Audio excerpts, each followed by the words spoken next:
Hello friend मुझे Debashish Tripathi friends आपण मन तो जानते जे इलेक्शन तापर गोटे गोटे योजना बाहरी चली तो फ्रेंड्स पुणी नवीन सरकार नहीं आछंती आउ गोटे योजना जहाँकि आपण घरे जदि झीटे थी ताहले आपण को तार सहायता 50,000 टका फ्री रे मिलिबो तो सेति आपण को गोटे काम करने को पड़िबो।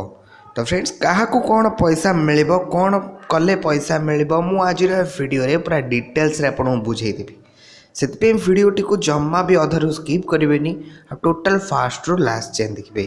तो चलते फ्रेंड्स आउट एंड नक वीडियो एवं स्टार्ट करवा।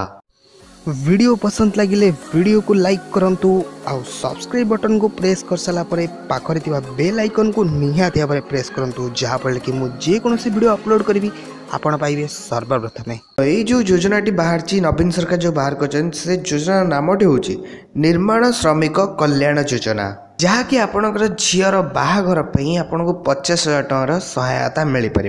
बढ़ला निर्माण श्रमिकों पेंशन 300 रु 500 टंका को वृद्धि झी बाहाघर 50,000 टका सहायता देवे सरकार। निर्माण श्रमिक माने पेंशन बाबद एणिकी 300 टंका परिवर्ते 500 टंका पाइबे। निर्माण श्रमिकों पेंशन और सहायता परिमाण को मुख्यमंत्री नवीन पट्टनायक वृद्धि करछंती। एहा सहित 80 वर्ष ऊर्ध्व हिताधिकारी पेंशन राशि को 500 टंका 700 टंका वृद्धि कर दिया जायछि। तो हिताधिकारी माने एही वृद्धित पेंशन 2019 फेब्रुआरी पाइबे।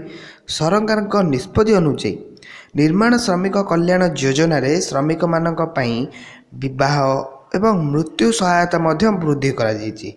निर्माण श्रमिक माने सर्वाधिक 2टी झील थिले सेमानक झीलंकर विवाह पई पूर्वर 25,000 टंका सहायता पाउथिले एबे एही परिमाण को 50,000 टंका को वृद्धि कर दिया जायछि। सेहीपरि स्वाभाविक मृत्यु क्षेत्र रे सहायता 1 लाख टंका 2 लाख टंका को वृद्धि करा जायथिबा बेले दुर्घटना जनित मृत्यु पई 2 लाख टंका क्षतिपूरण बाबद रे को 4 लाख टंका को वृद्धि कर दिया जायछि। एही बेले एबे योजनाटा आगरु थिला ताकू टिके खाली परिवर्तन कर दिया जायछि जहार कि तांका अमाउंट जो थिला से अमाउंट को बढ़े कि एही बेले योजना को परिवर्तन कर दिया जायछि। 25,000 टका 50,000 टका कर दिया जायछि जोटा कि झील बाहागर बेल को सहायता मिल जाता। अपन तो जानले योजना नाम कौन योजना नाम होची निर्माण श्रमिक कल्याण योजना कि रहिला ए योजनाटा को आमे किपरि कोन आवेदन करि परिबा और किपरि कोन पाइबा। तो एई योजनाटे आवेदन करिया पे आपन को पाखर जो सीएससी सेंटर बा जनसेवा केंद्र सेठी तांको पाखरे जाइकी निर्माण श्रमिक कल्याण योजना